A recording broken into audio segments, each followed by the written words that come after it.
Hey, everyone. Woo, woo. Welcome to our Landlord Series webinar tonight. So I want to welcome everybody who's coming and jumping on. And I have a question for everybody who's on. First question, actually. I am curious as to who was on the Landlord Lessons in March. This is something that we run every quarter. So we ran our last one here in March. And I'm curious if anybody, if you're listening, who was here back in March? Let's see if there's anybody that is stalking us. I love it. All right, we got a few people here. And while you're at it, guys, we got who we got. Deepti Walia was here. We got Travis Hunter's a newbie. Welcome, Travis. Lena was here. Welcome back, guys. Welcome back, everyone. So I just want to welcome those of you who were here, those of you who are new. Buckle up because it's going to be a great conversation. We've actually changed up the format a little bit for this one, so you're going to love this one. It's going to be amazing. Can somebody reply to Jeng that he can't hear anything? So maybe just tell him to leave and come back. Yeah, we want to make sure everybody can see it. So we're going to do a fireside chat. And you guys are actually going to lead the conversation. What we're going to do is we're going to start with introducing everybody. And then afterwards, we're just going to start firing some questions so that you guys get what you're looking for. Okay. First off, though, where are you guys coming in from? I do want to know, where is everybody coming in from? So I'm in Milton, Ontario. I know Corey's in Sarnia. Kayla is in or near Kitchener, according to speedtest.net. Josh, where are you at? The east end of Toronto. Oh, you're on the other side of the city. Yeah. Man, I love it here. You, Hart? You're right in the heart of it. No, I'm technically the west end, so Josh and I can fight over the two sides of Toronto. I love it. It's a great rivalry. Awesome. So where's everybody from? Let's see. We've got Brampton, Toronto, Grimsby, Whitby, lots of Ontario. Where's Fenelon Falls? Ooh, I think I asked that on the last one. We got Mississauga, Guelph, Ottawa, South River, Shelburne, Montreal's in the house. Woo, woo. Scarborough, Cambridge, Caledon.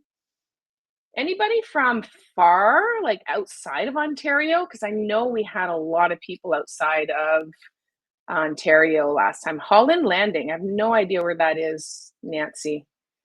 We got Oshawa, East Scarborough Rouge, Vaughan. All right, the Muhammad Allen. Well, thanks everybody for being here. We're gonna get this started. I'm gonna throw up some slides here.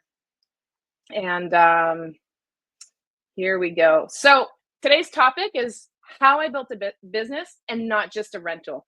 And it's really important, guys, when a lot of people get into this and they start by doing a side hustle and buying one investment property and then maybe get the itch and then do another and then do another. And before you know it, it's eating up a lot of your time and how you're going to manage everything. So I want to congratulate everybody for being here, for recognizing that education is what is going to transfer you from being an average investor to a sophisticated investor.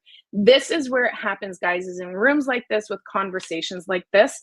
You're taking the time to make this happen, which is more than the average person. And so if you invest in yourself, you will see a return on that investment. And honestly, guys, we tell this to our students all the time, Corey and I, it is not hard. The bar is very low to rise above the crowd. Okay, guys? So you're doing the right thing by being here. All right, so to get the most out of tonight's presentation, make sure you're engaged, take some notes, write down those little pieces of nuggets, guys, because if you write it down, you're going to retain it better. And then the big thing is you want to go and implement it, okay? That's where you're going to see the results. So be present, be grounded.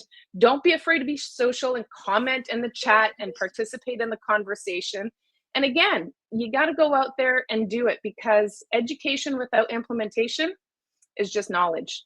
All right. So if you want a good return on your investment for your time here, guys, take some notes and make sure you have a to-do list of 2 or 3 things you're going to change tomorrow. All right. Before we go any deeper, though, we do have a couple of disclaimers. We always need to do this. This is our opinion only based on our knowledge and our experience. But if you make any decisions, any business decisions, anything moving forward, we highly, highly, highly encourage you to seek your legal and professional team in order to get the proper advice that is suited to you, okay? We're not lawyers, we're not accountants, we're not appraisals, financial advisors, and anything like that. So make sure you consult with your own professional team before you make any major decision. We're also recording this and it's live, so we may be popping up some questions. You've already seen in the stream some pops up. So if you want to be kept anonymous, guys, you might want to not participate in the chat because there's always that risk that we will pop you in there, okay? And I might even call on you guys, so just keep that in mind.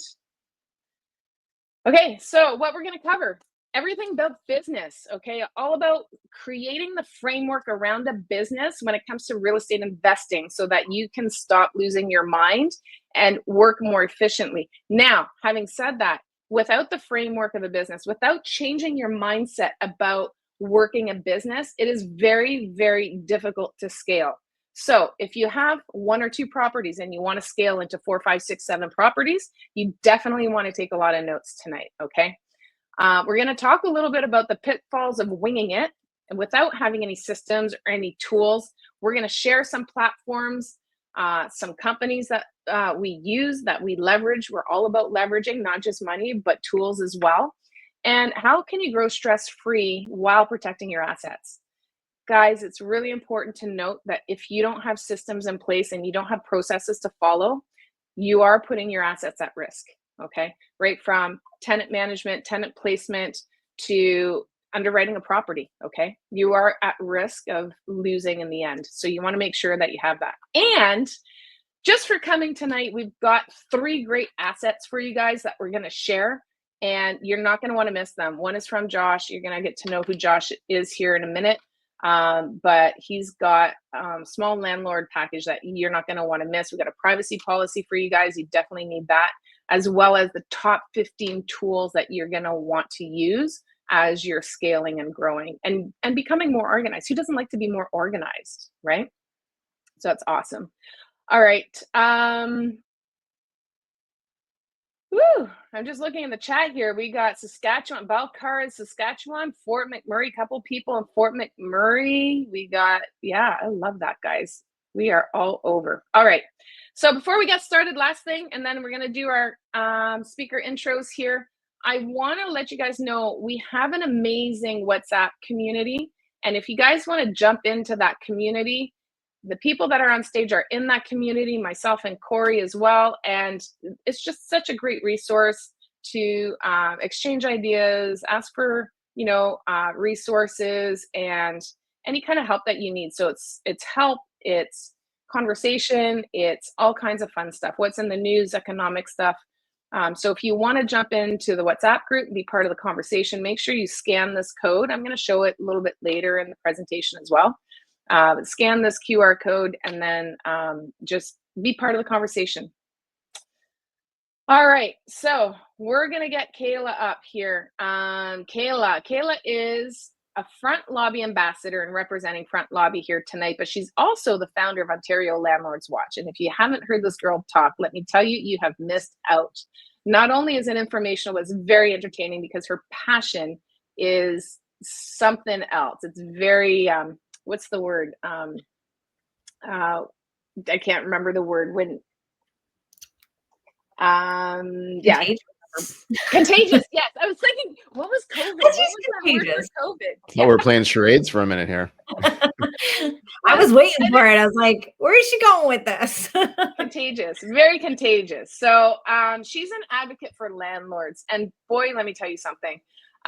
She's always working hard for landlords and making sure that bad policies get overturned, and definitely is somebody you want to connect with and check out her group online on Facebook. So that is Kayla. Do you want to just share a few words about who you are, what you do, and then I'll move on to the next one in 30 seconds or less? Yeah, I'm just a landlord advocate for obviously our good landlords, even our good tenants and our taxpayers. Always wanting to be the person that's out there educating you on what's going on in the housing industry on a political front, but most importantly, bringing that brand awareness to what Front Lobby does with rent reporting, debt reporting, and credit checks, because it is a vital part of my advocacy work, and that's why I became the ambassador. I love that. Love that. Boom.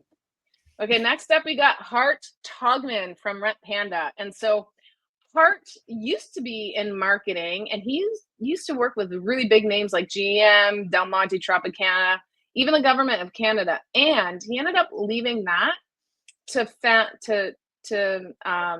create Rent Panda, which is solely dedicated as a service for landlords. And there was a bit of an evolution with Rent Panda. And you evolved from an app. I think it was software, right? And then you went into leasing because landlords need a ton of help here leasing and placing tenants. And now they're totally in the property management space and doing over 400 units. And he's got a team of 20s, an amazing process. I personally use Rent Panda. And again, Hart, welcome to the call here. Do you want to share 30 seconds or less a little bit about yourself? Yeah, for sure. So other than Rent Panda, I mean, I'm a dad. I'm a mountain climber. I like to do hard things. And being a landlord is hard. Being a property manager is hard. So it all kind of comes together. We manage properties all across Ontario. We're actually up to about 800 units now. And Corey, I was in your hood yesterday onboarding some Sarnia properties. But yeah, we help small landlords, and we really have a vision that everyone can be a landlord. A little different than everyone should be a landlord, but everyone can be a landlord. It's just about providing them the right products and services along that journey. And that's what we're here to do, really help that small landlord journey and make sure that you can get good ROI coming out of your investment. Love that. Thank you, Hart.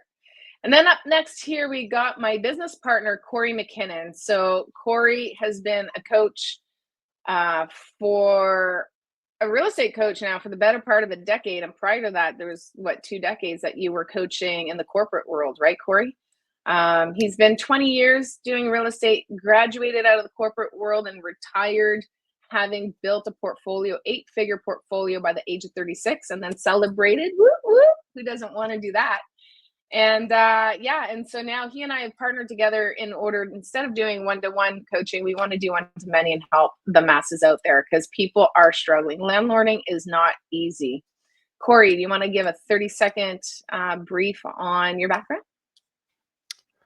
Yeah, landlording is not easy. Buying properties isn't easy. Running businesses isn't easy. Just like Hart said, like you got to get used to doing hard things. So yeah, once I left corporate, just that was what I did, right? I broke more complicated things down into easier to take action type steps and been implementing that into real estate now since 2013. So excited to join forces here at Strategic Success and impact as many real estate investors and business owners as we can. Love that. And then last on the stage here, we got Josh Lipton. So he's the VP of operations for RentSync. He is, he is all in when it comes to landlording. He has led key initiatives for support sales and marketing since 2016. He's built data-driven tools. Like, you need to know this stuff in order to fill vacancies, because that's where people really struggle. And if you don't have these data-driven tools, then you're just putting anybody in your vacancy in order to fill it, and that's just doing it all wrong, guys. He is really looking at practical-based solutions in order to help landlords, and that's all based on real-world experiences. Josh, welcome to the call. And do you want to share 30 seconds or less? I mean, what can I say that you didn't already? No, I'm kidding. I'm also personally a landlord, and can attest that it's tough, but it's also very gratifying. And I'm looking to also build my portfolio, and I think doing it every day, hands-on, helps make me a better landlord and understand the concerns that I've had other landlords, and it just has made me better help our customers at RentSync address their concerns. So really excited about just solving landlord issues on a day-to-day basis and continually getting better. Love it. Thank you for that. And then, guys, there's me. So some of you know me, some of you may not. If you're here for the first time, I'm Corey McKinnon's partner, founder and visionary for strategic success, and been a landlord since 2003. And I guess I'm on 22 years now, and I know how hard it can be. And I know what it's like when you're trying to run it alone without systems. And guys, I can tell you right now, that is not the way to do it. So my own personal background, I started with buy and holds, thought I figured it all out. And then I moved into actually learning and invested in myself and educating. And then I realized there was a whole world out there that I had no idea on. And that's when I went from an average investor to a sophisticated investor. And here we are now. So I am co-hosting this with Front Lobby. So I just want to give a shout out to Katie here, who was organizing this with me along the way. And I just want to give you a shout out to Katie. So thank you for all your help. All right, guys. So with that being said, we're going to pull up all of our panelists onto the panel, and then we're going to get started. So, wow, Moses is already in there. Moses, landlord, already has a question. I don't even know if I'm going to go to my questions. You guys are already there. Usually, you know, I warm you guys up, but what do we got here? All right, so we'll get to that. That's a mortgage question. We're going to get into that after in a little bit. Let's talk about, guys, I will say this to everybody in the audience. I want to hit everybody's question. I probably will not. So I will be cherry picking the questions that is related to building a business around landlording. So that is our theme for tonight. I will say we do have a survey at the end. It's a 3-question survey. And we're going to ask on that survey, if you want specific topics, fill out that survey and let us know what topics you want to hear about, because our subsequent Landlord Lesson series is going to be driven by you guys. So whatever you guys give us feedback on is what we're going to share. So having said that, first question I'm going to throw out to the panel here is, you know, you get a property and then you get a second one, but at what point did you realize that you needed to start building in systems and run your rental portfolio like a business? Like, at what point did you realize you had a rental portfolio, or rather a business instead of a rental portfolio? Hart, you want to crack that one first? Sure. My story is a little bit different because as I became a landlord, I also became an owner of a property management company, essentially. But ultimately, two was really where my mentality shifted. So one rental property, like many others, I was house hacking. So I bought my primary, rented out the basement, had some less than ideal experiences, which we talked about on the last landlord lesson talk.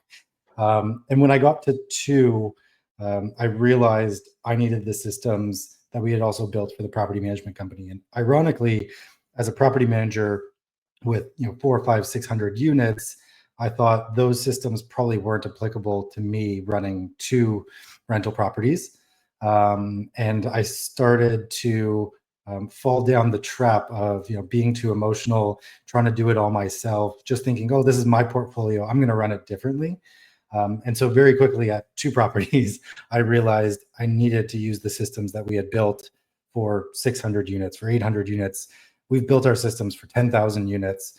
So whether you have 2 or 10,000, standard operating procedures, having checklists to follow, all the basics of running a business were there at 2.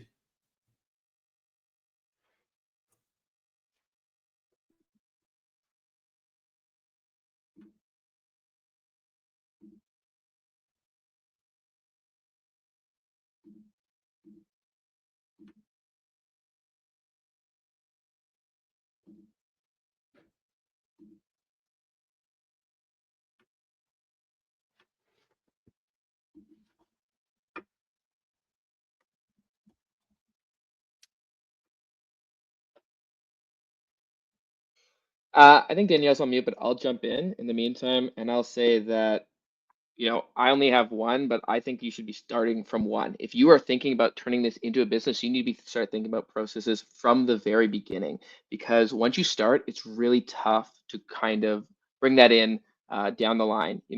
I think I've heard some horror stories of just people who they start with one, it goes okay, they go 2, and they just keep going, and before you know it, suddenly they have a house of cards, and it's just falling apart before their eyes, and it's taking way too much time. It's not business now, it's a headache for them. They're stressed. Again, a lot of my day is talking to landlords and seeing how we can make their lives easier.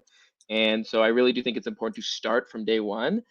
If that is your goal, again, there are people who have this just as a kind of a side hustle, but everyone here clearly has the intention of growing this into a business and something more. So I think you should already be thinking about that today, putting in the right process from day one and getting the ball started. So that's my 2 cents. It doesn't have to be, you don't have to have a complete vision on every single process as well, but you have to start with an intention, and you start somewhere and you will improve your processes and add more as you go and as you learn. But I do think from day one, you kind of have to have an idea of what your goal is and how things are going compared to the benchmarks you've set. So I think that's a really important thing, to start from the beginning with a benchmark. Yeah, and with processes. I love that. Yeah, and I think that's, to your point, Josh, a lot of people try to overcomplicate things, or they think, when they need a system, they need it to be big and they need it to be already built. And it doesn't have to be that complicated. Just start with one thing and implement it to make your life easier the next time you do it, or the next time around, right? I want to give a shout out to everybody. Thank you for letting me know I was muted. That's very embarrassing. That's a rookie mistake. Shame on me. That will not happen again for the rest of this webinar. So I apologize for that. In case you were wondering, what I was saying with Hart, when he said that he realized that 2 properties, I think Hart had the insight to catch it before most people. Most people, there are a few properties in deeper before they realize they need to build out some systems and processes. And if you have to ask yourself, guys, this is what we always tell our students at Strategic. If you have to ask yourself, should I start building a system around this? It's already too late. You should have already done it. So if you ask yourself that question, it's too late. Okay. So really important. And it's just really going to streamline things and make your life easier when you become a little bit more organized. All right, Kayla, when did you notice that you needed to start building systems? I thought you were going to when I noticed you were on mute, and I'm like, I cannot make sure I don't do that right now. So I'm like, I'm sweating for you. I'm sweating for you. At least it was me and not you guys. See, now you guys have been put on notice. So I took one for the team. Yeah. Well, so what happens when we want to make sure the audio is absolutely perfect, that we want to make sure we're off mute and making sure that you hear every speaker that's on here, because everyone's going to bring something to the punch tonight. And I was excited to talk about this because, being a landlord for 23 years and understanding when I went through a process where you're buying these rental properties and you buy them with that process of wanting to make money. And when you think about making money off your properties, what happens when you don't make money? And that was my rude awakening when I just had that one tenant in 23 years that didn't pay rent. And I didn't know what to do, how to do it. And we went through a process of well, what do I do? How do I report this tenant? Could I reminded this tenant, what would happen? So that's when it was the business aspect of, including that rent reporting for me was a key into being that professional landlord and understanding that everyone's going to go through their ups and their downs. And you want to give them as much of the benefit of the doubt and the assistance that you can give them. But we have to understand that we are running a business, and you have to be proactive with giving them proper forms, whatever province you're in, when you are dealing with someone that doesn't pay rent or doesn't pay rent on time. So I know a lot of us get caught. I get a lot of landlords calling me and they're like, hey, I just believed them based on their banking information, or they went through a divorce, or we get that. But at the same time, we have to understand that in order to scale, you need to be able to protect the current supply that you have. And you have to make sure that you're using these tools that are available to help you mitigate the process of a tenant not wanting to pay you or wanting to take advantage of you. So always go with your brains, think smart to a situation when you're screening your tenants, because that's going to take you a lot further down the road than having to come up with a problem and spend hours investigating and learning and educating and paying a lot of money to get help from a legal representation. So being a part of a group is definitely key into helping you scale your business. Love that. Absolutely love that. You have a lot of experience, Kayla, when it comes to listening to landlords and kind of wishing that they had. And I know I get the same thing with our students too. A lot of our students have started on their own and they just don't know how to scale. And so we just cannot stress enough to you guys about how important it is to have some systems. There's some questions here in the chat already, guys. Thanks for starting up and putting them in there. Some of you guys are asking what system, so we're going to get into that. So hang tight. We're going to let Corey here chime in and see when he first realized when he needed systems in order to scale his portfolio and run it like a business so you're not pulling your hair out. Oh my God. I don't believe you for a minute.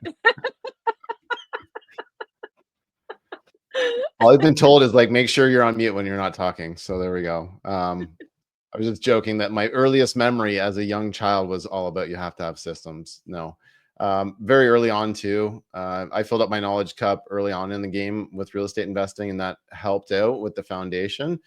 But when I was 3 properties in, I think I remember hitting like that 10 door mark because there was a 6-plex and a triplex and a triplex. And I'm like, this stuff is just taking way too long. And even though I was self-employed and I had that time flexibility, I'm like, there's got to be an easier way to compress time frames, right? So that was about 2 or 3 properties in. Yeah, no, that's awesome. And especially, I think if you guys are, if you guys have a job and you're trying to manage your property, a lot of people, okay, here's a question. And just like nod your heads, yes or no. Like, is buying rentals passive investing?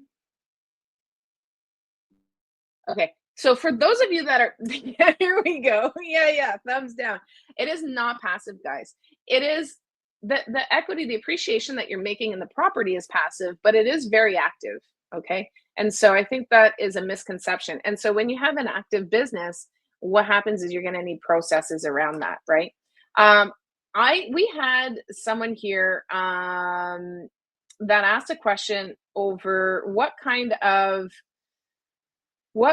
systems and processes that are needed for best practices for deferring processes. I'm not sure about the end of the message, but I'm going to throw it out to the group here to talk about different. Yeah, Josh, like what kind of systems that you found very helpful and that you started initiating early on? Yeah, to me, I think the way I typically focus at the kind of the tenant acquisition part of it. So there where you really need to understand when I look at it, your rental, it is a product. What kind of product is it? Who is it for? Understanding that. And then when you're getting it ready to list, where are you going to list it? How are you going to find it? What price are you going to set? How many people are you going to screen? What kind of questions are you going to do when you're asking people and showing? You need a whole system from start to finish for getting the place ready as well. Are you going to stage it? Are you going to get it professionally cleaned? Again, there's a number of questions, and there's not one answer. You know your product better than anyone else. And depending on where your property is, who you're trying to rent it to, how long you're trying to rent it for, what your goals are, the answers are going to be different. So it doesn't really matter. I can't give you the answers, but to me, really, the process is you have to think about this and come up with what works for you and what you're trying to do with your business. So again, to me, the biggest one is around screening tenants. I know we talked about, if we want to make this a business and you want to make this scalable, you need to avoid bad tenants. And so to me, making sure that you can get enough quality tenants, quality prospects in the door. So to me, that's the biggest thing to avoiding a bad tenant is talking to a lot of people. If you get a lot of prospective tenants who want to see the place, you'll find someone who's good. If you talk to 2 people and you have to pick from one of 2 people, like even if you do a credit check, it might not be good. You should obviously also have a whole screening process for, are you checking background? Are you calling friends and family and their referrals and all that, references? But to me, that's really where I focus most of my time and effort for the processes. There's also about actually when you're in the process of looking for a new property, there are processes there, that I think you also have to think about what kind of risk you're willing to take on. But to me, the biggest step that I look at on a day-to-day basis is filling a unit, what kind of processes and how do we look at who we want to fill that unit with. I think that's critical, Josh, honestly. Frank, I hope you're paying attention here because putting in a good tenant into your property could cost you time and money. Okay, time and or money. And if you have a bad tenant, it will cost you time and money because managing bad tenants is just going to suck on your time to try to stick handle all of the complaints, everything that they're coming at you at. And they're going to start being really hard on your property and potentially not even paying. And somebody has put in the chat there that they're struggling with somebody who hasn't paid for 5 months. And so this is a very real risk. So if you can have a really solid process for tenant vetting to put a solid tenant, not a good tenant, not a bad tenant, but a great tenant in your property, it's going to be less time to manage and less money that's going to cost you in order to maintain that property. Okay, so this is really, really critical. It is your first line of defense in protecting your asset. First line of defense, guys. And I think a lot of people take it very lightly. We just shared with our students here. A big package on what they should, a checklist on all of the things and the documents that they should have every time you do a new tenant move in. So, I mean, I know Hart, you have a process for that. Josh, you have a process for that. Corey and I, we have processes for that. You absolutely have to have that. Hart. Okay, so you put a lot in there as far as different processes, and obviously you're in the tenant placement, so you got a lot on that. I know you also have a big package that you go through as well, and a whole process when you're vetting tenants. Do you want to speak on what other processes that you find are very important in systematizing your real estate business? For sure. And I think I could probably talk for like 45 minutes about one element of tenant screening. So we'll leave that for now. Definitely a whole webinar on how to screen tenants. But I think ironically, even when you have a really good tenant, what's often forgotten is the tenant management and the property management and actually maintaining your asset. A lot of people say, help me place my tenant, but I'm going to self-manage, because like, what do you really do? You just collect rent and you call a plumber once a year or something like that. And so ultimately, if you think about the systems and processes you may need, think about every step that happens at that building, right? You move a tenant in, you need a move-in process. When the tenant needs to pay rent on the first, you need a rent collection process. What are you using to collect that rent? Is it cash? Is it check? Is it e-transfer? Is it PAD? Is it a payment provider? Then when anything goes wrong, what is your system for dealing with small repairs, large repairs, emergency repairs, annual maintenance, biannual maintenance? And so at every step of the way, that's what you have to think about. How are people actually submitting repair requests, maintenance requests?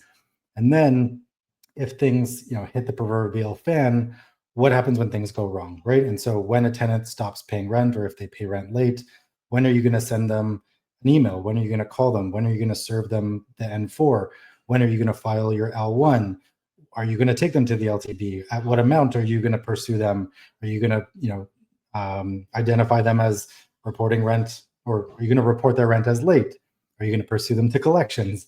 And so every potential step should have a system, because if you are in business long enough, if you are in the landlord business long enough, things will go wrong and you need systems for that, and things will go right or somewhere in the middle and you need systems for that. So what we do is every step and every potential step, you play a little choose your own adventure game. You need systems to deal with anything that may come up. Yeah, and honestly, guys, if it's something that you've done once and you're going to do it multiple times, then you definitely want to create a system around that. And this is how, write this down. This is how you start a system. Start with a checklist. It's not complicated. And then from that checklist, you can start filling in the gaps, maybe. And this is what Hart said. He's like, when am I going to do this? When am I going to do that? Well, it's not just about when, but who are you going to call? So if you're serving the end, the N4, like, who's filling that out? Is that you? If there's a repair, who's doing that? So it's not just when are you going to handle it, but who are you calling? And that has to be all kind of pre-built into your system so that it can be easily and quickly delegated and handled. So Ryan here asked a question. When is it a good idea to get a property manager? Because, and that's a big question for a lot of people. Because everybody's excited when they get their first property. They want to do it themselves. They know they can. And why would I pay, 8-10% to a property manager? And then after you get 4 or 5 properties, it's like, oh, wow, like this is happening. I don't want to do this anymore. So I'm going to throw this out to Kayla. When do you think it's a good idea to get a property manager?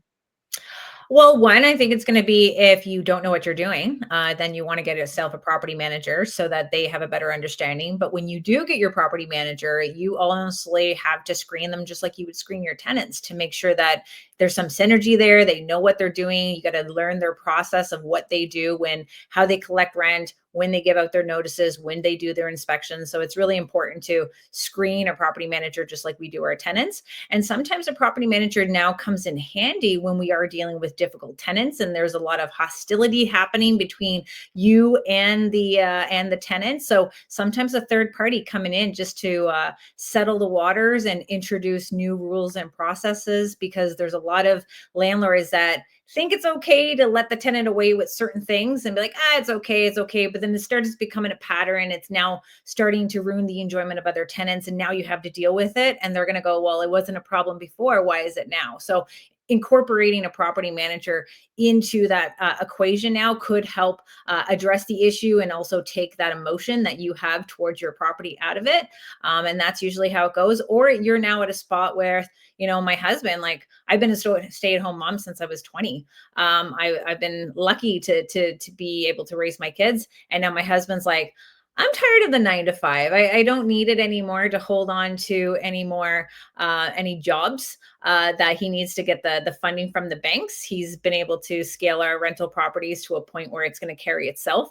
And now he just goes around renovating our own units and moving tenants over and getting them into a brand new renovated unit. Well, their unit now becomes available. So we play like musical tenants. And he's also helping his landlord buddy who we met in Ontario Landlords Watch. And they're now, I call him his husband because they're like a peas in a pod because they are totally bonded through real estate and stock market. So it's great to see that relationship has transpired. But that's usually what I would say for property management when you're ready to let someone else do it. But please, I urge everyone to screen their property manager, because not everyone is cut out for the job.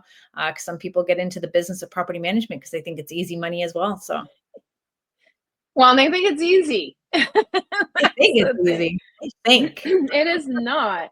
Here's what I'm going to tell you guys. If you want to manage your own properties, guys, don't let them know you own the property, because they will deal with you very differently than if they think you're just a manager. So as soon as you tell them you're the owner, that really does change the conversation and what the tenant's expectations are of you. And so always kind of put a barrier between you and the tenants. Okay. That's just my 2 cents with that. Danielle, Also, you're right on. Like I had to say, right? like I tell our landlords, if you're driving like a nice car, I'm like, you're getting yourself a little like beat up Civic, go pick up rent, do your maintenance. Like there's people who have their name attached to their lease, but they pretend that they're the maintenance guy, but really they're the landlord. And unfortunately, like that is the way things are happening in Ontario when you don't want to give too much information out to the tenants. So bang on with that advice. Yeah, ask me how I know, Kayla. How do you know? Oh my, I had a tenant come after me on social media and everybody's like, take it down. I'm like, no, leave it. That's the real world. That's what happens. Like, I know I'm not a bad landlord, so let this guy, vent. But yeah, I mean, it's stressful. You don't need people trying to hunt you down, look up your address and stuff like that. And you just don't know who you're dealing with, guys. So always try to have a barrier between you and your tenants. Having said that, when you hire a property manager, and you said that, Kayla, you need to vet the property manager, but it doesn't end there. The biggest mistake that Corey and I see all the time is that landlords will hire a property manager and then they wash their hands and they think it's good. Like they think we're done. Like, oh, property manager is going to take care of it. You've now moved from the position of property manager to asset manager. Now you have to manage the manager, okay? And the systems and process, I'm going to tell you, I've had many, many different property managers in my career, and I have taught my managers the systems that I want followed, because many property management companies out there have maybe old processes that they just haven't updated, something they've been doing for a long time. It works for them, but it's not necessarily what needs to be done today. And so just remember that you need to manage the manager, guys. Okay. And if you're doing, side note, if you're doing rehabs or renovations, you hire a contractor. Again, don't make that mistake. You have to manage your contractor. So everybody needs to be managed, guys. Okay. When you're running a business, you go into the business of managing, right? I'm going to throw that question over to Corey here, because Corey has a really interesting way of managing his properties. And I know, like, I personally want my time back, so I like to have property managers. Corey has a very healthy portfolio, and he does all of his property management in house. So maybe, Corey, you can jump in and maybe talk from the other side. Like, you didn't go into hiring a property manager, and because of the systems that you have in place, that allowed you the ability to regain that, or to retain that control. So do you want to share with people about that and what that looks like for you, and maybe the pros and cons to managing, self-managing multiple properties? For sure. No, thanks. Yeah, and to Kayla's point earlier, she's, she made a comment that you really have to understand yourself, right? Like some people, you got to take yourself out of that position as soon as possible, because if you don't have management of managing people or projects like in you, like in your bones, then it's probably not the best option for you to try to go out there and be self-managing, right? You'll get your butt kicked pretty quick. So I come from that background. That's how my personality is. I actually enjoy managing people and projects. So for me, it was an easier transition than for most people. But it's, again, I'm also big on who, not how too. I went out there and looked for property management companies that would, there wasn't Rent Panda back when I was first self-managing, and all these other companies. Like really the options were pretty, poor to terrible. And I remember going to these events and seminars and people were like, well, at some point you're going to have to hire a property manager. And I said, well, what if I could actually insource it and bring in, that realization when I had 10 doors. That's when I got my first part-time helper. And it was a family member, but still they were putting in 10 hours a week or 5 or 10 hours a week helping. And then the portfolio grew and it kept growing. And now it's to the point where I've got a full-time staff member that manages about 80 doors and a storage facility. And, by having those systems, it's immeasurable how much time it can save, right? And I've basically just taken everything out of my head, out of my documents, and just taught someone else how to go manage the portfolio. So still check in with them, multiple times a week. We had a phone call today. The only downside of that is, when stuff hits the fan and they don't know how to answer it, it's coming back on you, right? As opposed to if there was a property manager there, I'd be like, deal with it. It's Sunday. Literally, we had our storage facility broken into on the night of Father's Day. So half my Father's Day was spent dealing with OPP and clients and different things. So but that's just what I'm signing up for. I'm fully aware. I love that. Yeah. Now, Corey, you let them know that you are the landlord, right? Like you always. Sometimes yes, sometimes no. I do want to have that barrier in between me as well. I usually refer to, a partner. So it's, it's not my property. It's not solely my property. It's definitely, I've got to consult my partner on that. I'm really the boots on the ground and I take care of managing the properties. So that's why we have the business. All right. So that's the ninja tip for the night, guys. I have a partner, and your partner could be your cat that you have to go consult. Okay.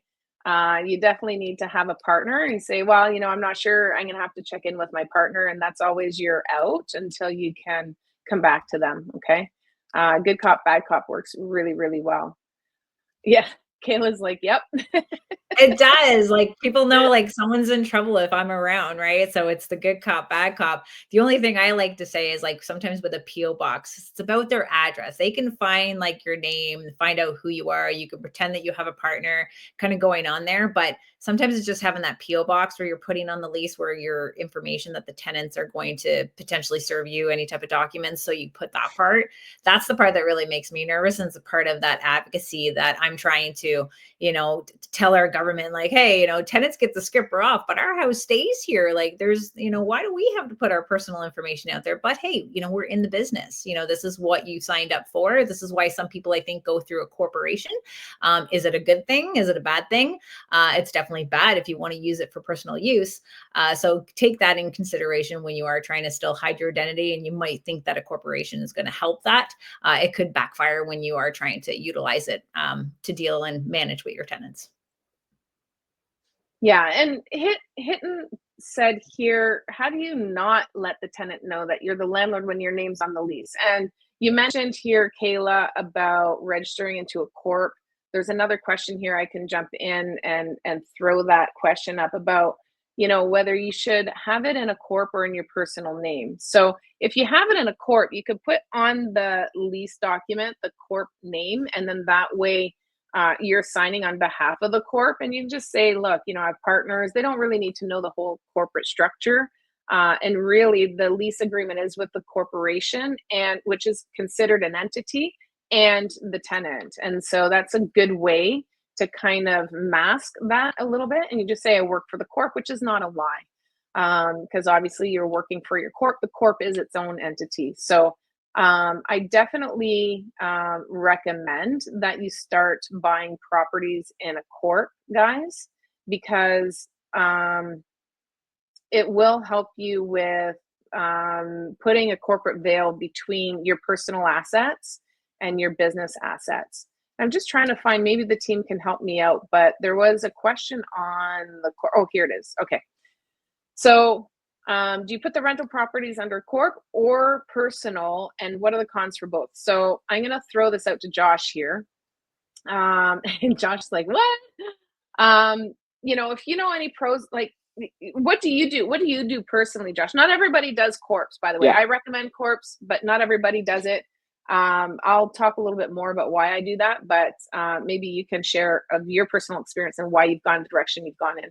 So my personal one is personal, but it's in a personal, not a corp. But if I were to, I'm looking at more, and those would be in a corp. The reason is because mine's currently a duplex, so I live in half and rent out the other half. And so for me personally, that's the right decision. But I do think that a corporation, especially, again, everyone here is looking to grow this as a business, and as you scale, it makes more and more sense to have a corporation. Again, if your goal is just one, it might make sense just keep it personal. But as you grow, that structure that a corp gives, as well as the distance it has, helps. And again, maybe this is a little too far out there, but if you're also thinking about, I know one of the previous people was saying that his dad had 20, was thinking of handing it down. Corporation can also make it easier when you're thinking about future planning for, is this going to go to, how is this going to be divided? Should I decide to pass this on? So corporations have those kinds of advantages. So I do think obviously consult a lawyer, and which I am definitely not, even though I play one on TV. But I think that as you scale, a corporation makes more and more sense. Yeah, I totally agree. Hart, how do you structure your rentals?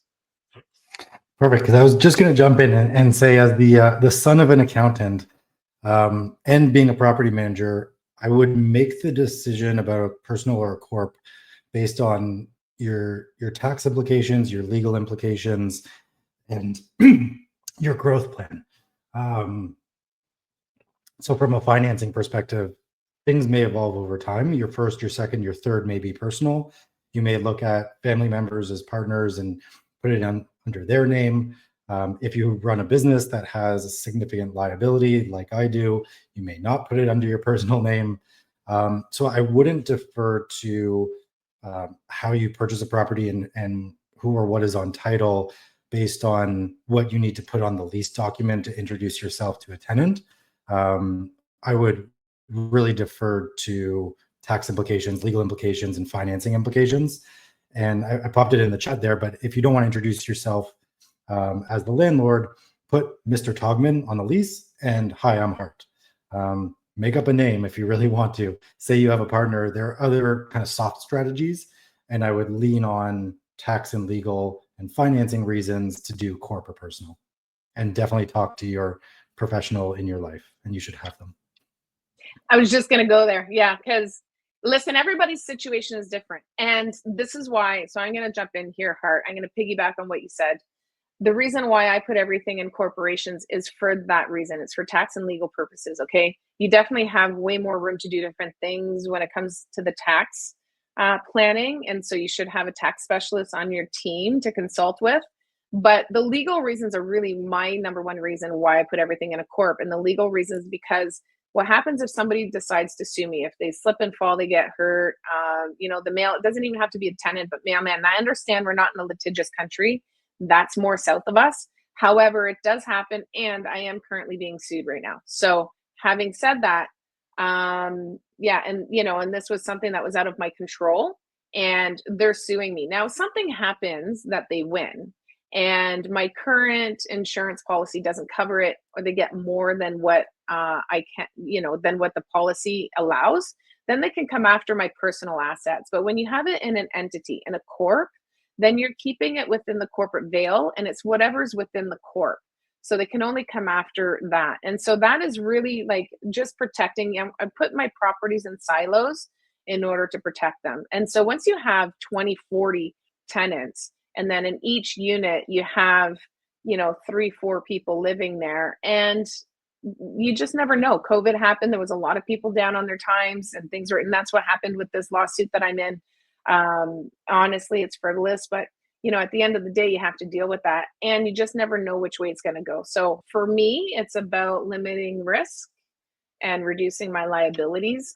So it's really a legal issue, but there's also tax benefits to that. But highly, highly recommend everybody to go and consult with their professional team. Okay.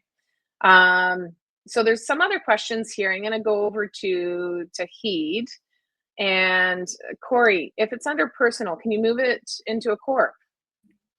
A lot of people think it can't be done. Well, I was just typing in the chat that we could literally do a webinar just on, we're getting a lot of questions about accounting and taxes and liability and all those sorts of things. And that is very, very important as a real estate investor. Yeah, for me, like my own personal situations, my personal stuff, I'm keeping it, personal for now. And I've started buying in a corp a long time ago. So I've never actually done it myself, but I'll refer to the accountants here in the room. Yeah, there's a rollover. You can absolutely put it into, but the thing is that you're either you can sell it and pay the land transfer tax, or you're going to pay an accountant to roll it over. When you roll it over, it has to be the same ownership of the personal into the corp. So whatever the ownership is when you're rolling it over has to be identical, and then you can do it that way without having to sell and trigger capital gains. Because when you do sell, you're going to trigger that capital gains. But if it's existing and personal, you're not going to have it forever. You can assess the risk, guys, and decide whether or not it's a high risk property. Maybe you just want to keep it personal. Eventually you'll probably sell it, and you won't have to go through that. But again, I just want to defer that back to the professional team, guys. We're giving you kind of high level what it is to think about, so you have some better questions when you're talking to your professionals. But again, it's really dependent on where you're at. So Really I'm just going to jump in. Yeah. Tahid actually had a different question earlier, and I did want to address it. Tahid had asked about using a real estate agent to, this is something I can actually answer a little more. Again, these legal questions, I would always recommend speak to your legal professional, because your situation will differ. So we can give broad answers, but again, you want the best advice for your situation. Tahid had asked about using a real estate agent when filling it. Their rental. And I'm biased, but I will give you my 2 cents that I think it is best that you go and find the person to fill your unit, not through a real estate agent, not because those professionals are not good at what they do, but because of incentives. To me, their incentive is to find someone quick for you. No one's going to care as much about filling your unit with someone who is great and going to pay and be respectful as you are. And you might not have the expertise now, but this is how you want to learn. You want to get your hands dirty now before you have 20, 30, 40 units. And you got to make those. Sometimes it might take you a little more time, but the cost of maybe, delaying filling that tenant, that unit by 2, 3 weeks. Yes, you may lose some rent, but the cost of a bad tenant is so much bigger than missing out by not having an extra week, or having an extra week of rent by filling it a little sooner. So I personally do not think you should go the route of using real estate agents, especially if you want to grow this into a business. They're expensive. Again, they're good at what they do. And if this is just a side thing and you want to have one unit, that's completely acceptable. But if you're really looking to grow this, you need to learn what to look for when screening tenants, how to find tenants, what questions to ask, and you can work with a real estate agent that first time to get that information. But to me, I really think you want to use that as a learning opportunity. So hopefully that answers your question from way back to Heed about using real estate agents to fill a unit. Yeah. So if you're here's the thing on that. to heed. Josh is absolutely right. The agents can fill up the fill up the unit, and essentially the biggest benefit that they have is they're going to post it on MLS, and that really puts it out to a wide audience. And you're going to get a better demographic looking at and replying to that. However, they maybe don't have the system. So unless you have the systems that you're going to share with the real estate agent and tell them this is what you want them to follow, it's really important that you manage that. Okay, so it's more than just showing the unit and saying fill out the application. It's really about doing the screening. So I'm going to throw this over to Vic's question. What documents do you look for when you're doing a tenant screening? So I know there is a ton of documents. I do use Rent Panda on some of my units in order to do the tenant placement and tenant screening. And we also use a third-party platform to collect a lot of that documentation, which I like because it limits, again, my liability for handling sensitive information, and it gives me what I need in order to make a decision on the tenant. But whether you do it yourself or you have a third party pull that documentation and do the verifications, I'm going to throw it to the panel here and ask Kayla, what type of information do you require from potential tenants before you make that decision? You can ask for everything underneath the sun from the, so if you have an employment letter that's coming from the tenants, you want to take that information, you want to reference it with the people that's on LinkedIn to see if the person that they stated on this documentation is actually legit, because we're starting to see a very strong influx of counterfeit documentation and Photoshop documentation. So you want to make sure that they're all aligning. Then you're looking at how long they've been at their job and analyzing, like, is it a risky job that they're currently in based on their type of trade? We start to see that through COVID. And that's, I think COVID changed the way that we are doing our type of screening.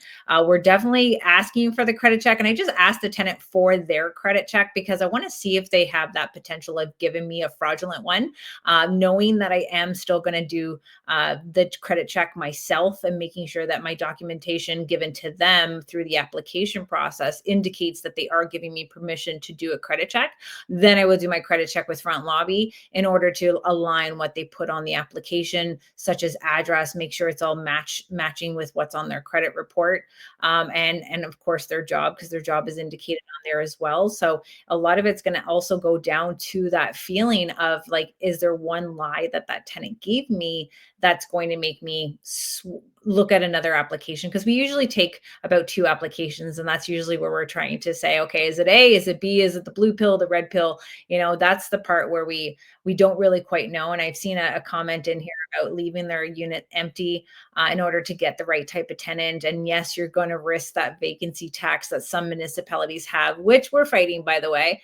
But it is imperative that we keep it empty to make sure you're getting the right type of tenants, because it's not worth it when you can see that they can stay in your unit for at least a year. They cannot pay you rent for a year. They can also file different applications on you at the Landlord and Tenant Board. They can file different applications against you at the Human Rights Tribunal. So you have to be very careful on who we're screening. And sometimes it's about reaching out to the communities and talking it over with other landlords and say, hey, this is the application. Do you see any red flags? Is there something that I should be worried about? Sometimes it's just about connecting with your peers, and that's what's going to strengthen this housing industry if we are working together.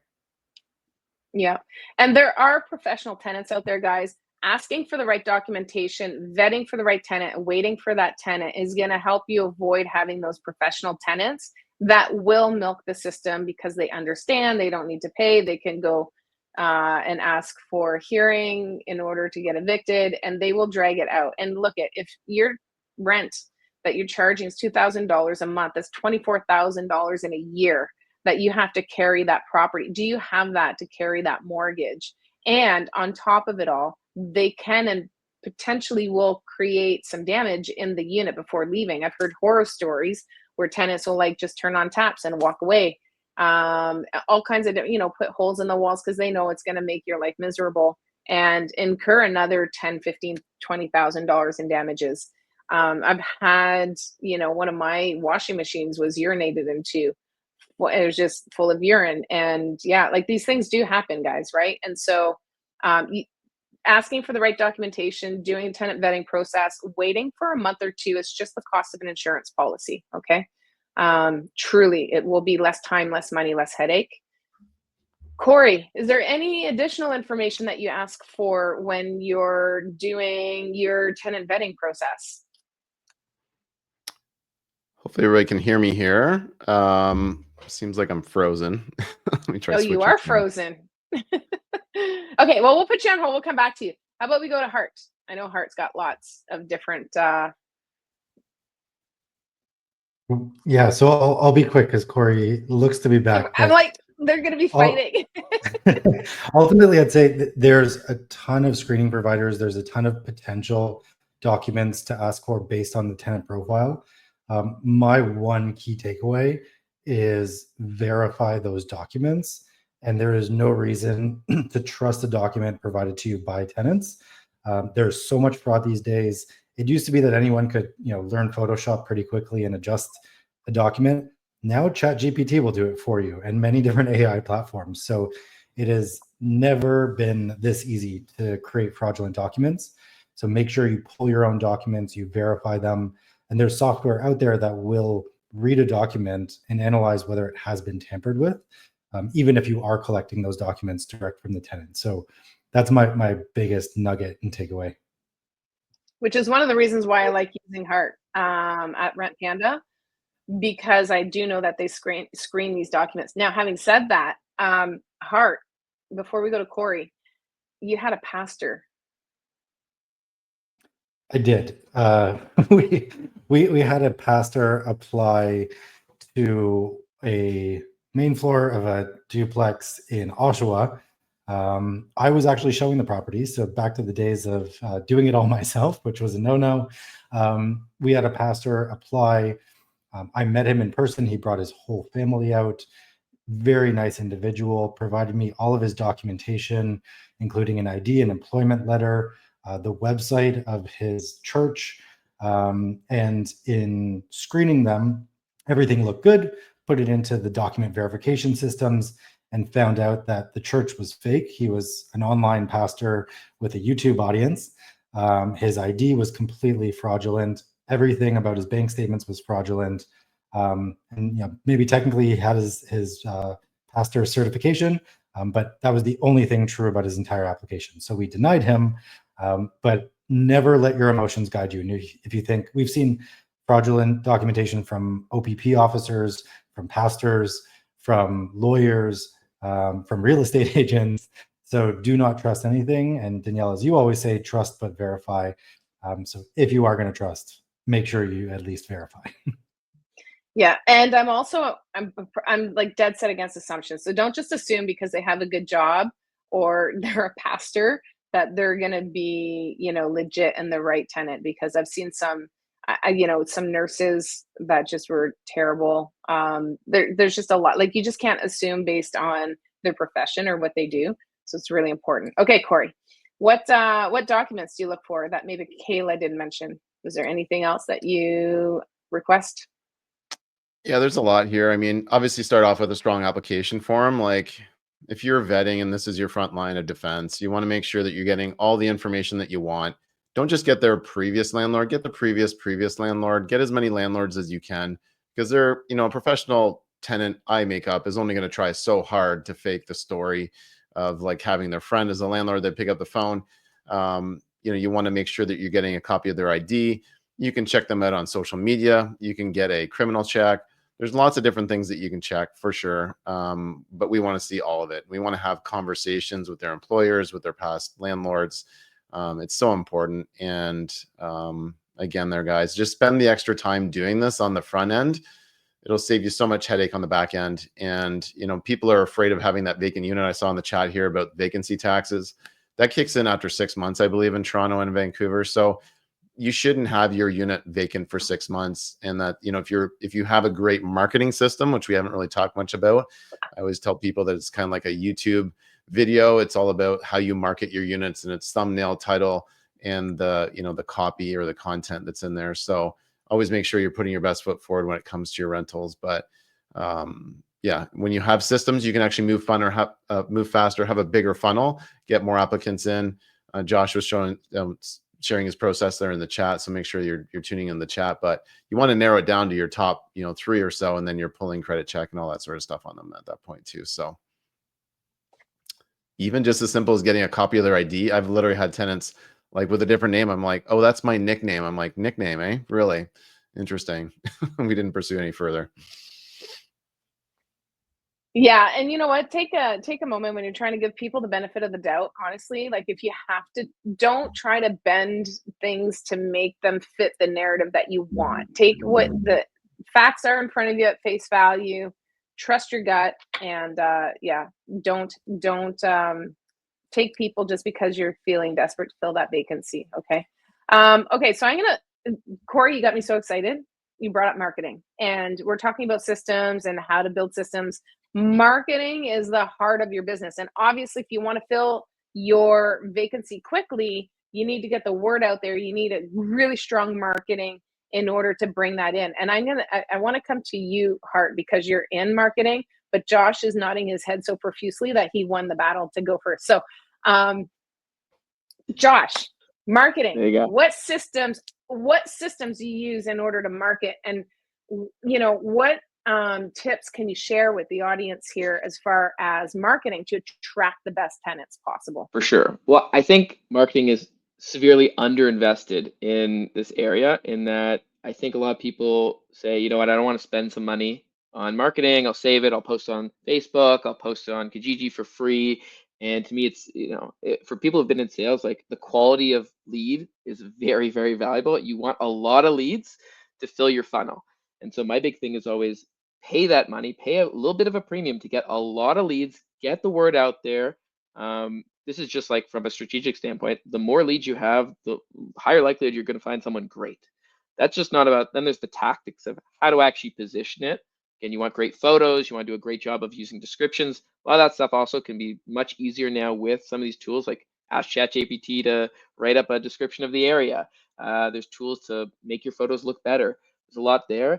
The other big thing I would say is this, since this is an investment, like you're trying to push rents a little, in order to push rents a little more, like, you could fill a unit at a lower rate potentially, but the higher the rent goes, you're going to need more people, more impressions. You're going to need to show it to more people in order for someone qualified to find it. So I really do think, like, also do your research on what's a reasonable rent. And to me, I always look at marketing as an investment, in that I'm paying a little bit more, but if I can push rents 5% faster than the market, that is well worth the money that I'm spending to get that additional exposure and impressions. There's a lot of great sites out there. Rentals.ca has, to me, I'm biased, but by far the best rental report. So if you want to find what the rents are and how that's changing in different markets, I'd highly recommend going there. And they also have great tools for posting your rental and helping you get more exposure. So that's to me something I'm really passionate about, is the marketing of these units. But I'll let Hart talk, because I could talk about this forever. Before Hart jumps in there, Hart, I think it's really important. I just want to emphasize something that Josh said here. What you charge for rent is critical when it comes to marketing, and Hart can really go in there too. But I'm telling you guys, a lot of people want top dollar. They want to push as much as they can, and they want to get that extra $50, $60 a month. But I'm telling you, as soon as you start doing that, you start losing some really great tenants. If you just downgrade, you figure out what the top of your price range is, and make sure you can have a realtor have, the resource that Joshua shared. What is it? Rentals.ca, right? Rentals.ca, yeah. It's got a rent report, and it tracks every month in every city for 1-2 bachelors what the rental rate's going and how that's changing, because things change quick. And so it's really important to just like know the market and know your product really well and how it stands up against everything else around you, because you are competing with the condo down the street, a house 2 blocks down. It is a ever-changing market, so you want to make sure that you have the best and most up-to-date information.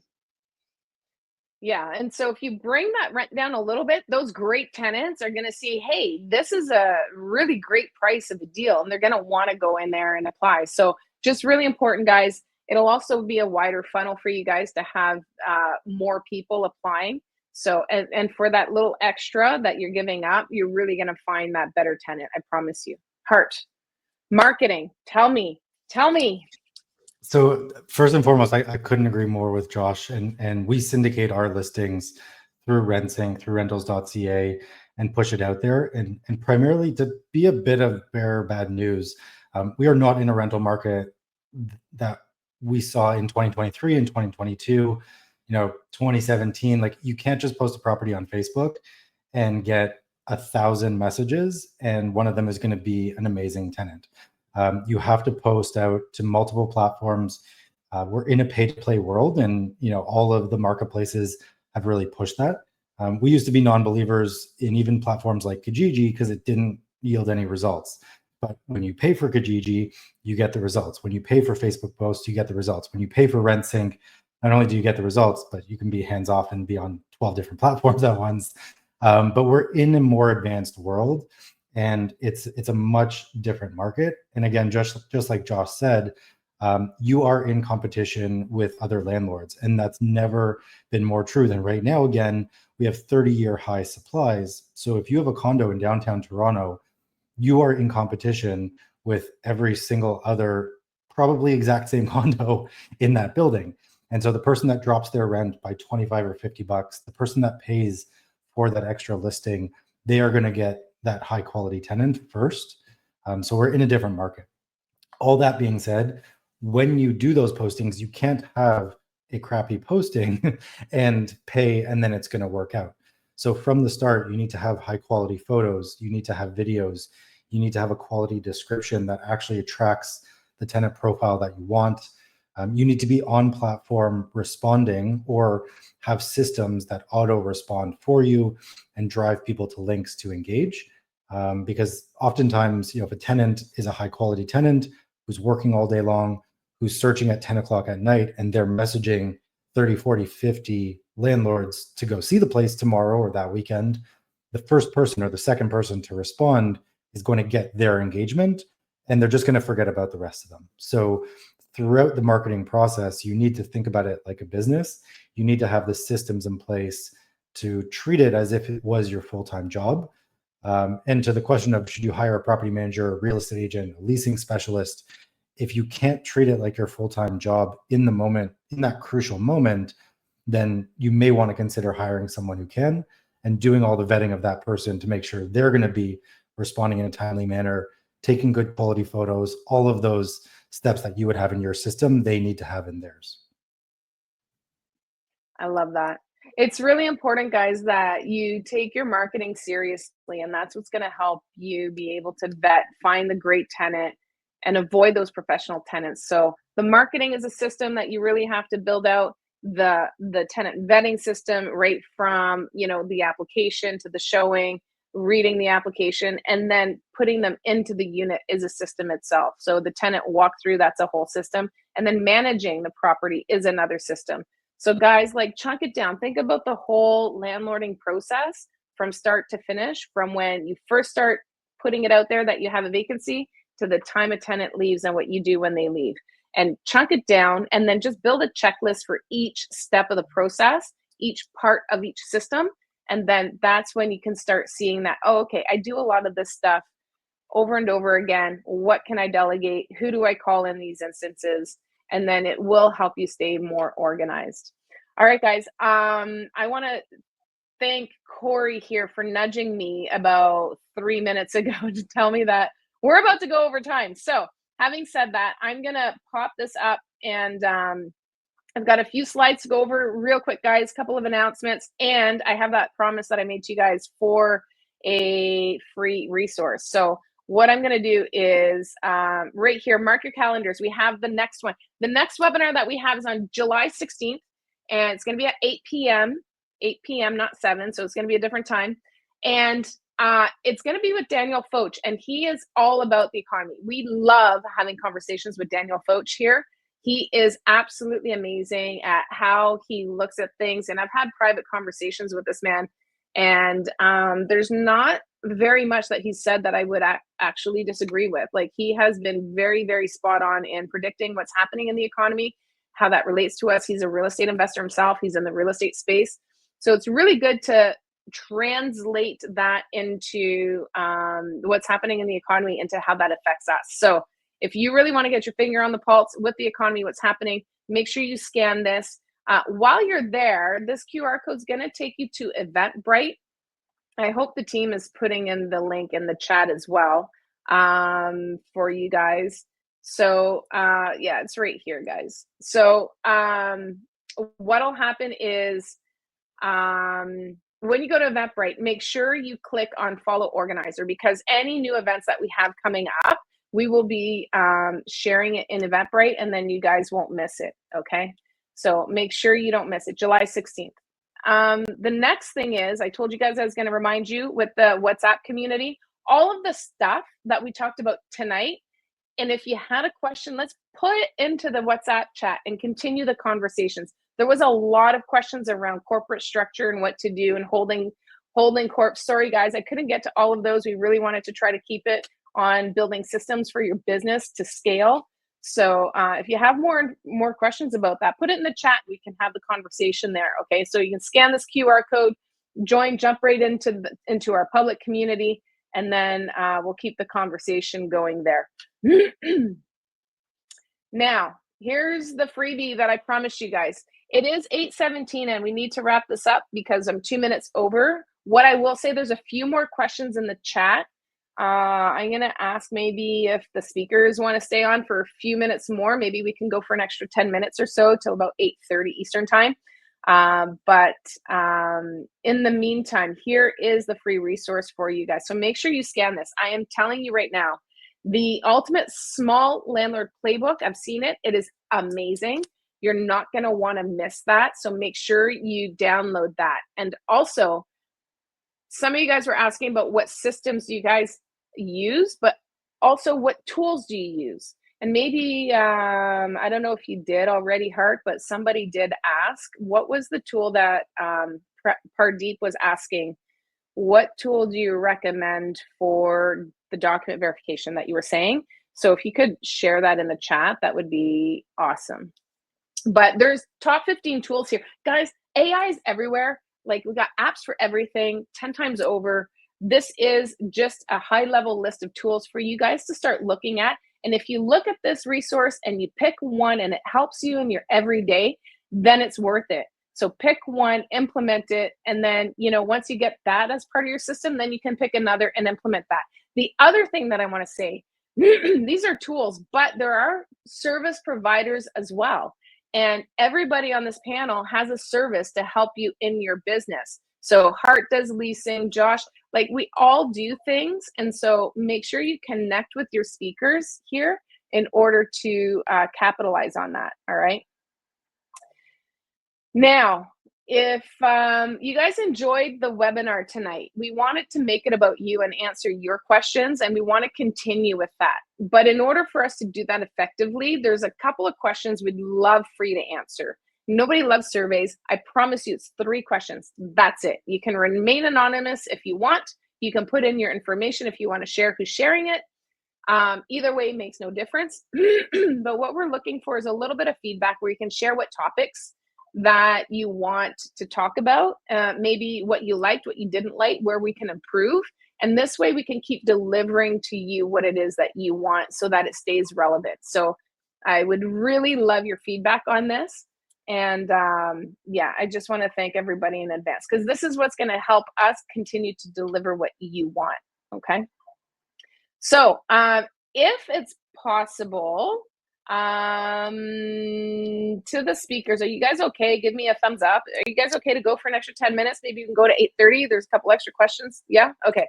Just want to make sure we can get through a few more. All right. So let's see. Let's take a look here. Actually, let's do this. I got a few questions. I never got to my question list. So how about we go through a few questions here? Let's do like a speed round. Okay. So we're going to go Kayla, Corey, Josh, Hart. Kayla, Corey, Josh, Hart. 15 seconds or less. And this is the last call to you guys that are listening and watching. If you have any questions, post them now, because we've only got about 9.5 minutes to go. So if you got any final questions, around systems and building a business around your portfolio, guys, pop them in the chat. All right. So what systems or habits have made the biggest difference in your day-to-day operations? Kayla, go. Systems? Is that you said? Just the Systems. front lobby system. That is the front lobby system. Okay, tell people what it is.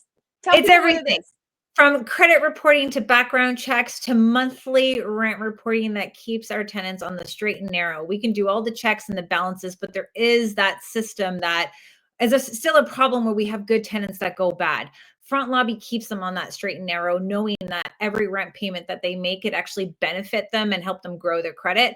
I always tell our tenants when I'm like, everything works out, the bells, the whistles, everything's checks out. But I sit down with my tenants when they before they even get the keys and we're signing the lease. And I say, listen, I'm a really good landlord. If there's ever a maintenance issue, they're like, just call us, text us, we'll be there to fix it. But I'm letting you know right now that I do not tolerate any late payments. I do not tolerate any ruining the enjoyment of others. And I want the place to be clean and safe for others that are around here. You got to lay it out to the tenants right from the get-go. And front lobby allowed me to do that, incorporating that I am doing that monthly rent reporting to my tenants and letting them know I don't need your consent to report a debt to the credit bureaus. It's going to be able to be put on your credit report as a trade line. It's going to impact your credit score. And it's always also going to be able to deter you from being able to find future accommodations if you decide to not pay rent and abuse the system. So let's work this relationship strong and just know that I am a very easygoing landlord. Just be open with me,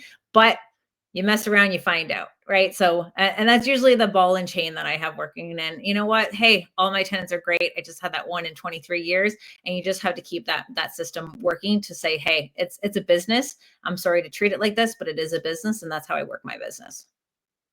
I love that. Guys, if you're not listening to this, I am telling you right now, we leverage everything. And this is leveraging a service in order to avoid professional tenants. And if you say right from the get-go that you're doing this, professional tenants will not want to be in your rental because they don't want it. So leverage, leverage, leverage. There's a lot of third-party providers out there that can help you avoid that. So that's one of them. Corey, what systems or habits made a big difference in your day-to-day? Yeah, I'm going to take a little bit of a different approach on this one. Just ask yourself a different question, like what business are you actually in? And like, how can I do even better? So to me, that's about all the tools and resources and apps and service providers out there for sure. But also being a landlord or a property owner, you're in the fix-it business, you're in the communication business, you're in the customer service business. So you've got to always be trying to be the best that you can in all those different areas. And like Danielle said earlier, the barrier is low to be great in this industry, but the more doors you have and the more people you bring into your units, you do need to have those systems. You need, even with repairs. Okay. So just asking yourself a slightly different question, and how would it be easier for you? Right. So maybe linking arms with someone like Rent Panda, or using, what Joshua is offering here as well. Like, you don't have to struggle. Like, go look for what other people are using and how can it actually be easier, and use the technology at our fingertips to get ahead. Love it. Love it. Love it. Okay, Josh. Systems I'm or also going to habits go that make things easier. Yep. Sorry, go ahead. Yeah, to me, I mean, I think I try and get in the habit of talking to other landlords at least 3 times. I try and do it every day, but at least 3 times a week to see what they're going through. And I think that you can learn so much from others who have faced similar pitfalls or seen something in the market that you might not realize. And so just always trying to learn, that's always the thing, because whatever system process you have now, they're going to change, they're going to adapt. So being open-minded to that and just trying to continuously learn, that's the one that I think it's kind of a meta habit, but that to me has made the biggest difference.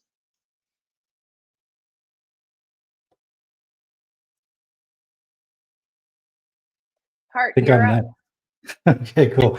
So for me, I think it's the habit of creating systems, because systems aren't just things that you put in place and live on forever without changing. So when we're looking at our business, we think the 4Ds. We do it ourselves. Do we want to do it automatically? So embed some sort of automation. Do we want to delegate, or do we want to ditch it? And a lot of things can be automated these days. A lot of things can be delegated to someone else, a professional, a VA, a mother-in-law, whatever it ends up being. And so we're constantly asking ourselves those 4 questions to make sure that we can build systems and reinvent those systems on a daily basis. Awesome. Okay. I'm going to throw this one out to Corey, and we're going to do, again, lightning round. How do you set expectations with tenant to avoid issues later on? Great point.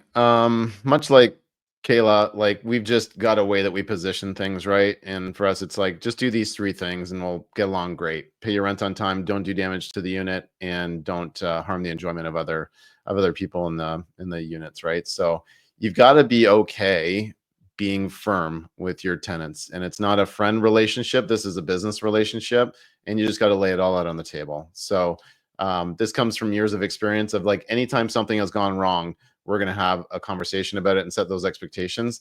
And a lot of the conversation will come when you're vetting your tenants, but then the other half of it is when you're actually going through all the paperwork that you have to go, that you really should go through. I don't want to say have to, you should go through this with your tenants.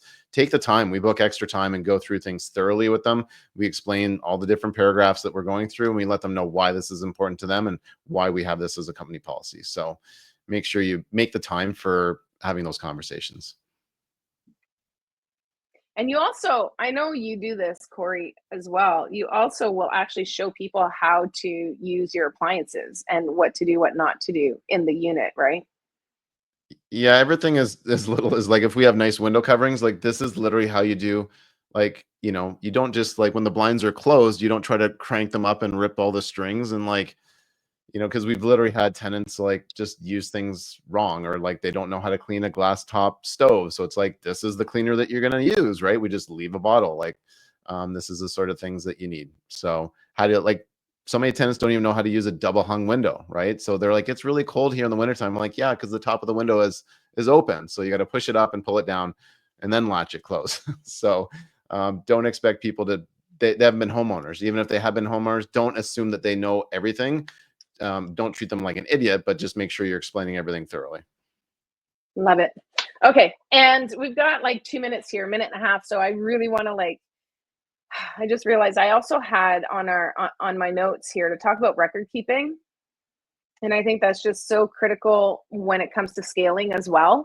And so, Kayla, I'm going to ask you, try to keep this really short. I know it's hard because I'm going to go to all 4 of you guys. So all 4 of you guys, like 15, 20 seconds, best record keeping tips that you can share with the audience, because really this is critical and you should have a system around record keeping too. Go. I think everyone needs to understand that, even if a good tenant situation is happening, and even a bad one, especially a bad one, it's always document. It's always great to have that verbal conversations. I'm a talker. Obviously, I'm not much, but you have to sit down, you write those documentations, you lay the expectations out in email into a message to the tenant. So there's nothing to dispute. Most importantly, through your business, you want to show that you're professional. And that's why with Front Lobby, putting your tenants into that system and putting their lease there and their email address, they're getting those monthly rent reminders and letting them know that rent is due, so that you don't have to be that pestering landlord that some landlords do. Like, hey, it's the first of the month at 6 o'clock. I haven't received rent. Let the system do it for you. That way they can show that you're a professional landlord using a system that's reminding them. And hey, guess what? Tenants are paying early and on time because that nice, simple, non-threatening message is coming to them, letting them know that rent is now due. And you're also helping them continue to keep their bills on track and keeping to improve their credit just by giving them that simple tool that they can use, and you look professional at the same time. Love it. Again, leveraging tools, service providers, resources. Josh, go. Yeah, I think it's just about being open and honest when you're doing that, and just making sure that you document. Sometimes I feel silly because I'll talk to the tenant and then it will be like, I'm going to email you in 5 minutes to verify exactly what we just said. And so sometimes it feels a little silly to be doing the exact same thing again, but it is really about making sure you have written evidence of that, because it is very key. Again, thank God nothing's happened so far, but you always want to just make sure. Again, this is about protecting yourself down the line. It is all about protection, guys. You definitely need to keep your record straight. Hart, you're up.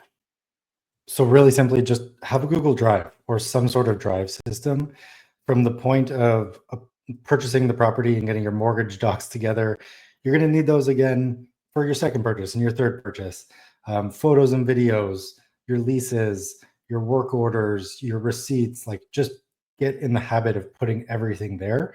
Even if it's slightly unorganized, dump it in there and go in once a month and organize it.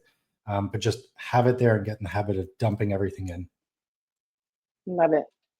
As painful as it is, guys, it's going to be more painful when you have to go searching for piles and piles and piles of paperwork, and then you can't find it. Corey, take us home. Record keeping.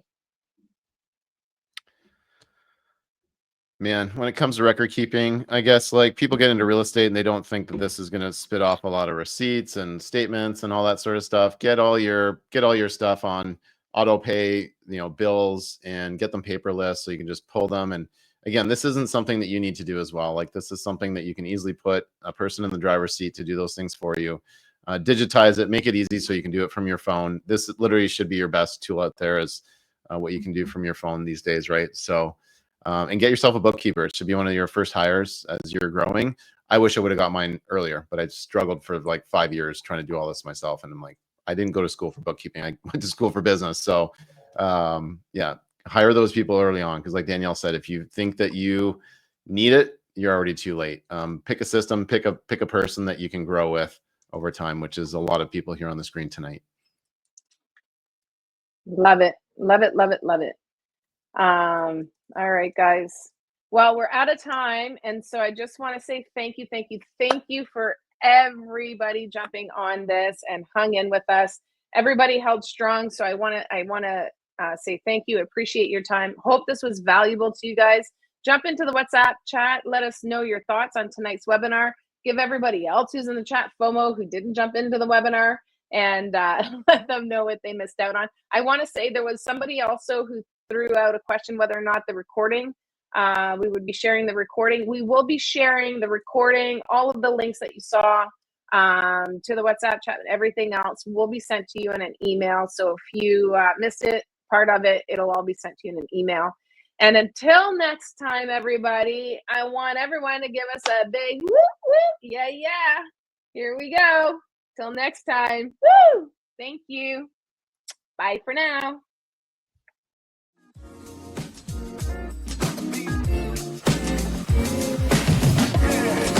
And